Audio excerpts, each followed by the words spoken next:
think they're creatures. I've heard the name creatures from the Canis Empire being bandied around. I think they're extraterrestrials from Sirius. I've never heard of them before. No, nobody's ever talked about them before. They're on YouTube. But nobody said they're sort of bipedal wolf people from Sirius, Canis Empire. But it's just when I saw the footage on YouTube, the flying humanoids, it was similar to what I saw in the jungle in Penang. And so that was an unsuccessful mission then. Yeah. But how long was that in the planning? What happened that this creature was detected? Apparently the creature had come into the area. There was some military conflict going on in Malaysia at the time. The SAS, the SAS. Is that because those creatures are used to train more of the enhanced super soldier type children by the SS? This creature had come in to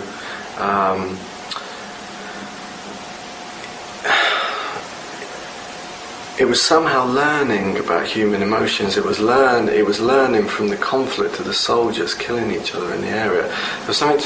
There was some military conflict between the SAS on the border of Malaysia and Thailand at the time. And so this is a conflict that we could look up?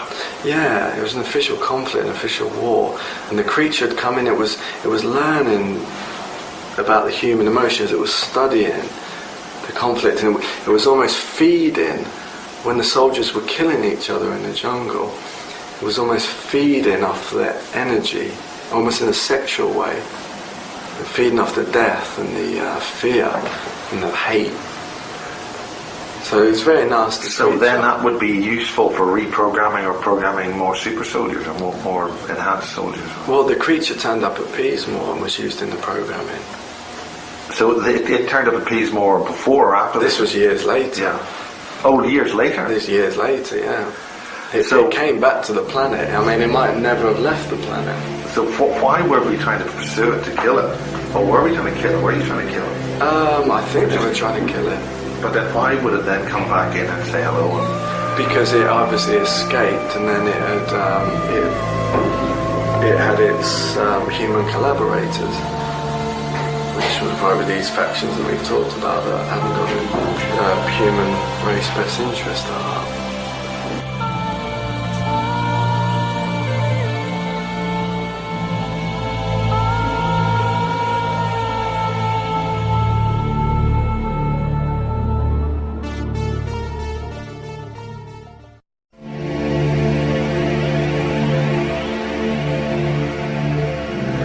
In Part 3, Michael Prince claimed the Looking Glass project was a piece of hardware involving Mercury. It allowed operators to open portals into different timelines. Could this be related to the Nazi Bell project from World War II?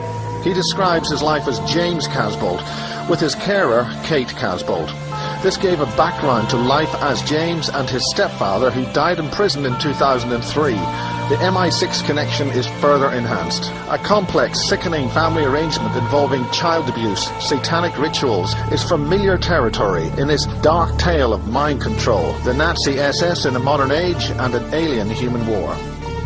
While a young child in 1982, his service on an active mission in Penang, Malaysia is described. The pursuit of a humanoid bipedal wolf-type alien is described. In this final section, Prince's missions in Brazil and an active mission involving Dave Marrow, who we saw in Basis 7, and a shoot-down of a strange octoform alien creature's craft in St. Ives in Cornwall in March 2011.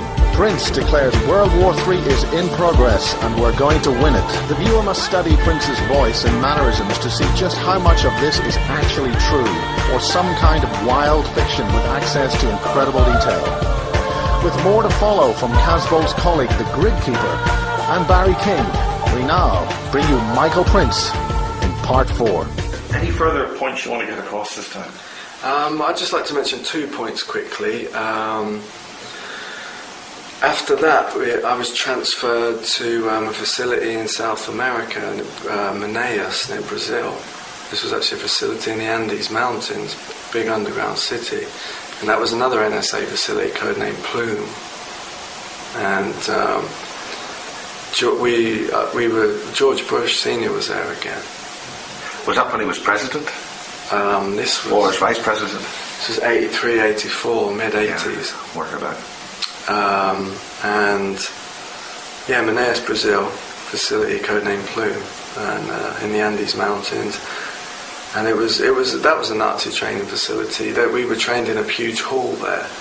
There were groups of children divided into 15, 20 there. A huge hall. Some of them would be doing climbing, wall climbing. Some of them were shooting martial arts. And the hall had 2 Nazi banners near the door, one on each side, swastikas. And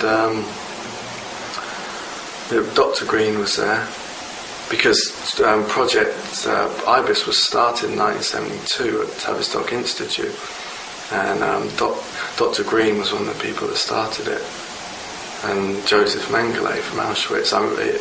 He was at Plume. Joseph Mengele, he programmed us. George Brasini programmed us. We did operations there. George Brasini actually gave us medals there for that facility. We all lined up in the opinion. Is that where the Nazis, Brazil or that part of South America is meant to be known for where the Nazis went after World War II? This was Manaus. Manaus. Yeah.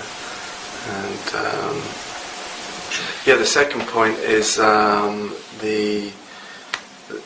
we mentioned there's a big cloning aspect of this. A couple of years back, 2008 it was, a close friend of mine,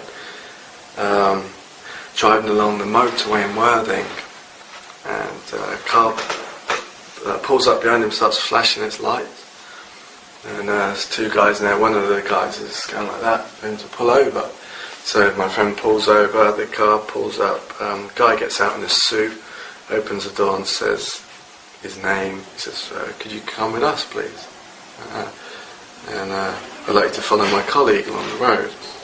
And my friend became very compliant. The guy in the suit gets in the passenger seat, the car pulls out, says, can you follow my colleague, drive along the motorway, follow it up, drive into a car park. Up there's an SUV in the car park, and the door opens. First person he sees sitting in the SUV is me. Second person he sees is another person that's here at Pro, another close friend of ours. Third person he sees is a perfect replica clone of himself sitting in the SUV. So can you mention the other person that's here at Pro? I won't mention his name on camera. We can talk about it afterwards. Okay. It's one of those SUVs, like a little conference room with a back table, like 5, 7 chairs around it. There's 2 other young guys that he'd never seen before. And you get in and say, shut the door. The other guy waits outside, and they all sit down. They all just sit there staring at each other. He's got a clone of himself. He's fully conscious. Got a clone of himself sitting there looking back at him. The operative in the suit says, okay, says his name, what have you got to tell us? And he turns around and says, I don't know what you're talking about. And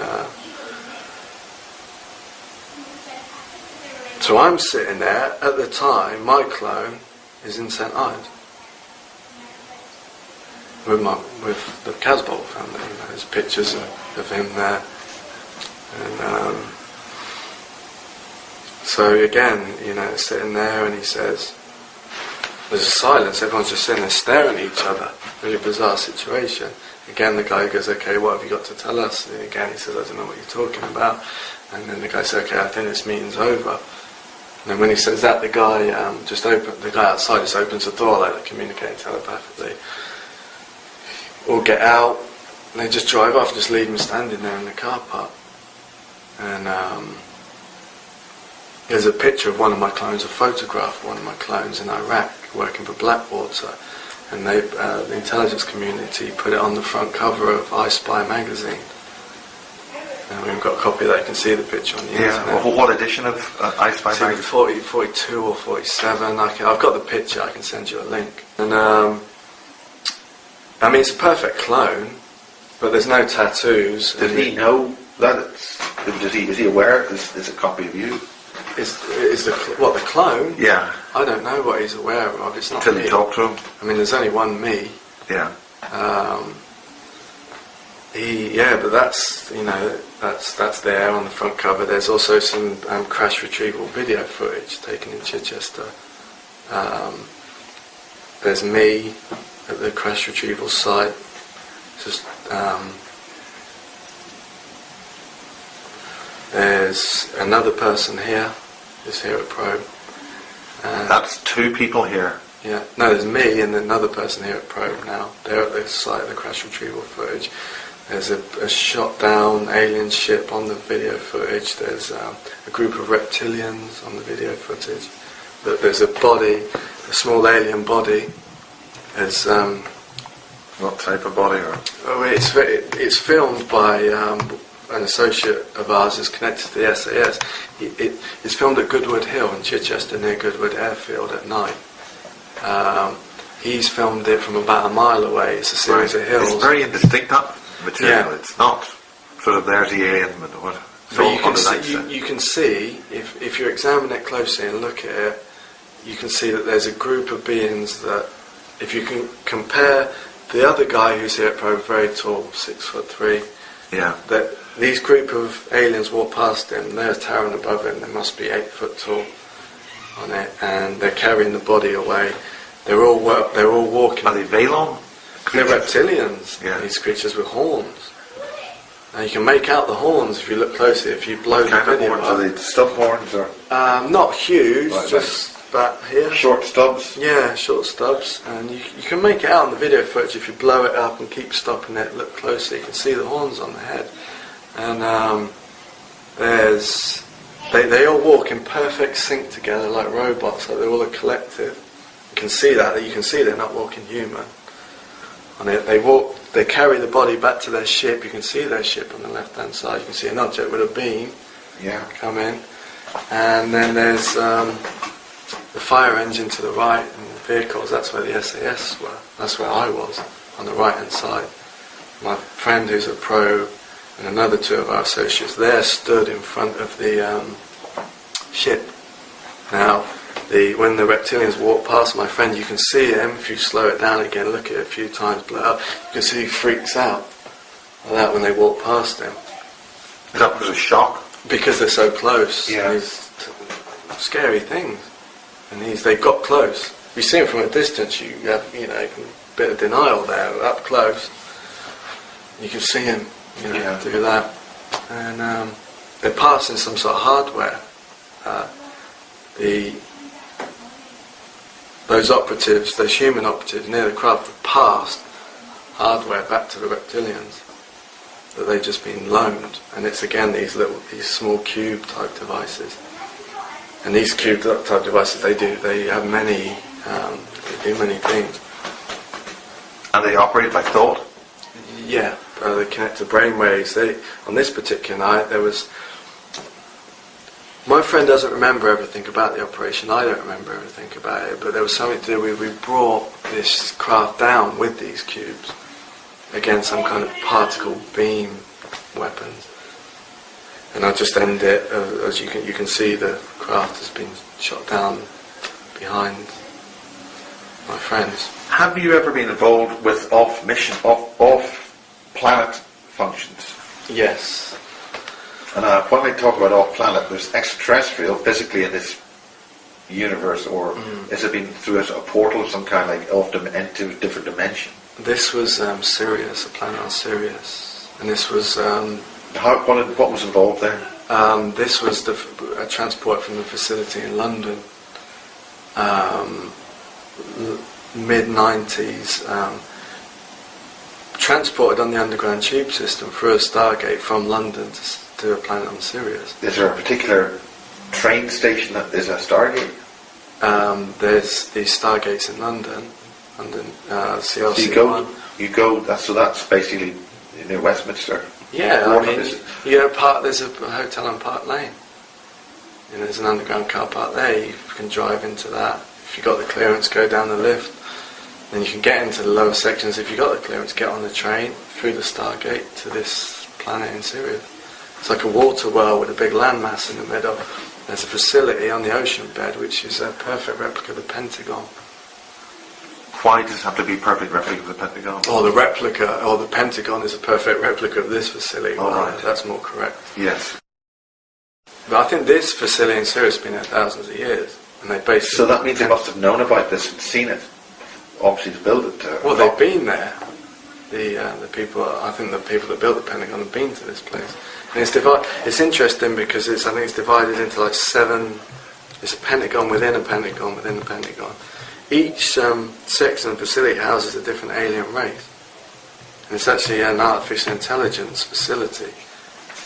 The facility is an intelligent. Is an artificial intelligence. It's actually an AI-based computer system controls the facility and controls each alien race in each section of the facility. And AI is doing experiments to see which of the races in the universe, I think there's 7 root races. The artificial intelligence is doing experiments to see which one is has the highest survival dynamics, which race is basically the most powerful. And so this artificial intelligence, who was it made by? I think it's really old. Well, you mentioned in some of your emails about an artificial intelligence system which has taken over the planet, and we are trying to fight against that. Is that something? It did take over the planet, but there were some operations last year in France, in the north of France, and it was shut down.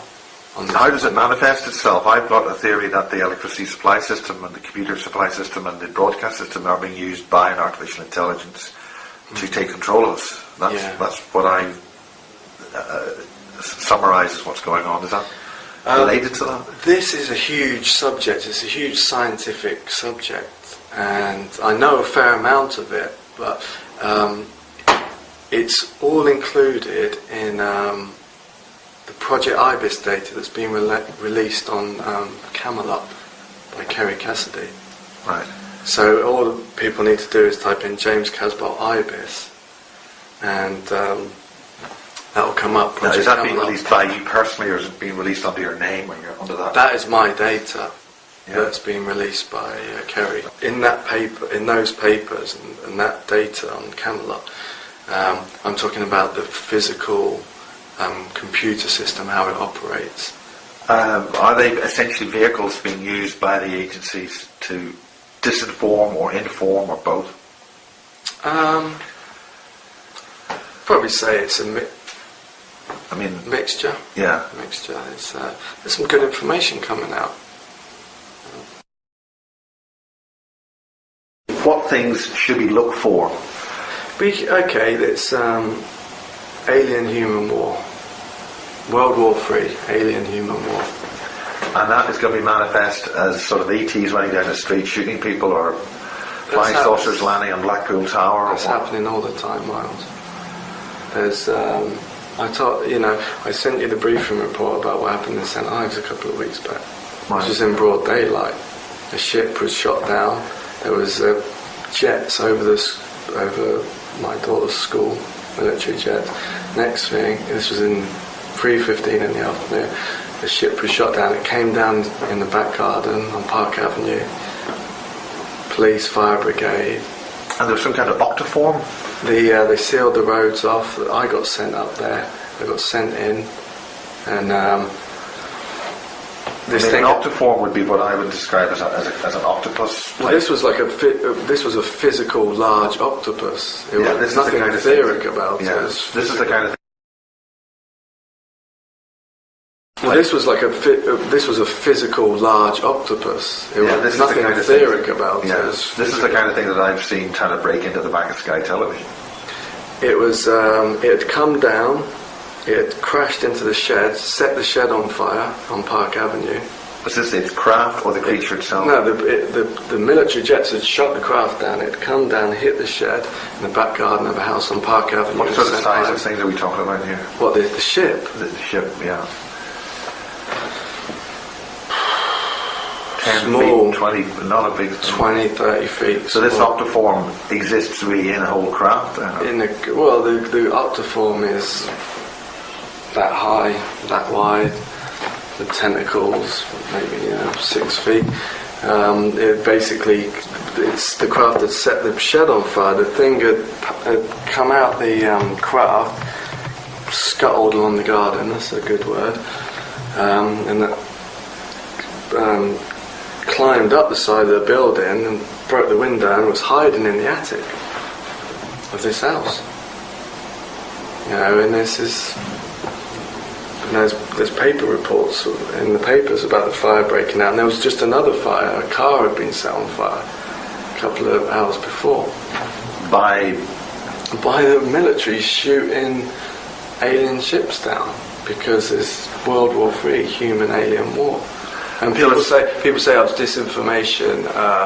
They want to create an alien threat. They're sending PLFs in. These are all PLFs, and it's all a big setup to stage World War III, stage an alien invasion. It is not. There is groups working with there's human groups working with aliens to stage an alien invasion, but there's a real alien invasion alongside it at the same time. So there's a stage one and a real one at the same time. Just in the way the 7/7 bombings, you had a thing staged there, and you had the real bombing. Yeah, the real thing. So this is why this information is coming out. This is going to increase. This is, anytime you see a fire in the street now with police sealing the roads off, ambulances, fire engines, and you're not allowed near it, be suspicious, investigate it, find out what went on. So we're losing the ability to keep the cover up, the lid on the cover up. So at what point do we have a holy shit situation? Are we getting near to that point? Well, we're kind of in it now, but I don't think it's anything. We're going to win. This is. You don't think we're going to win? No. What I mean is we are going to win. When AI did this. These series of scientific tests to work out what race had the highest survival dynamics in this underwater facility, it was determined that the human race had the highest survival dynamics. Now there's philosophies that say the human form is the original form in the universe. It's the most perfect form in the universe. So, and this is why. So we're going to win. It's going to be about herding people into safety zones, and we're going to have to take care of it. I mean, the average man on the street isn't not going to be able to do much. There'll be people already in the population who'll be activated to move people along, get people out of the way. Yeah, at the same time dealing with the threat. So it's being handled on every level. So it's dangerous, but the situation's under control.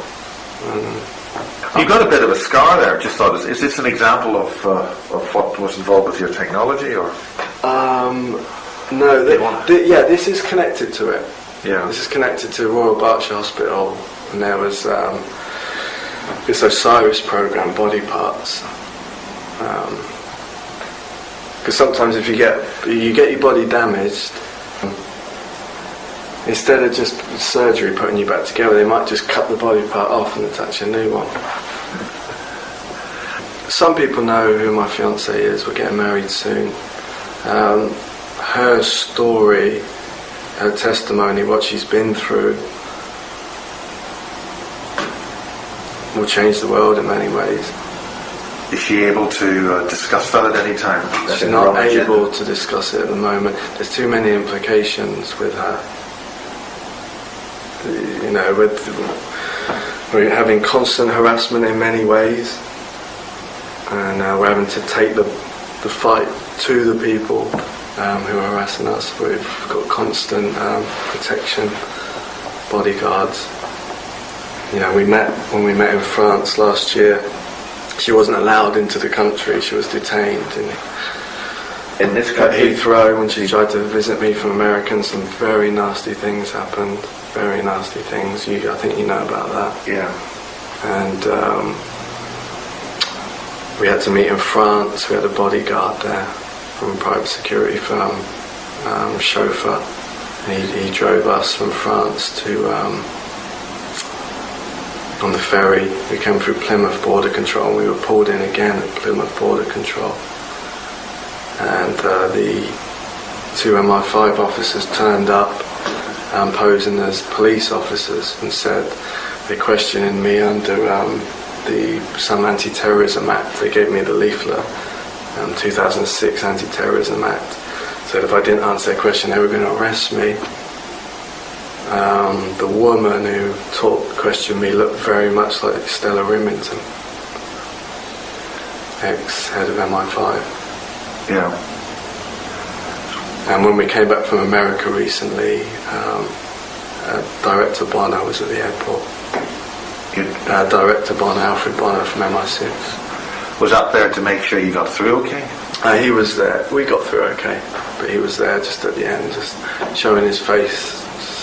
Just to set like up. the cavalry's there. Yeah. Yeah.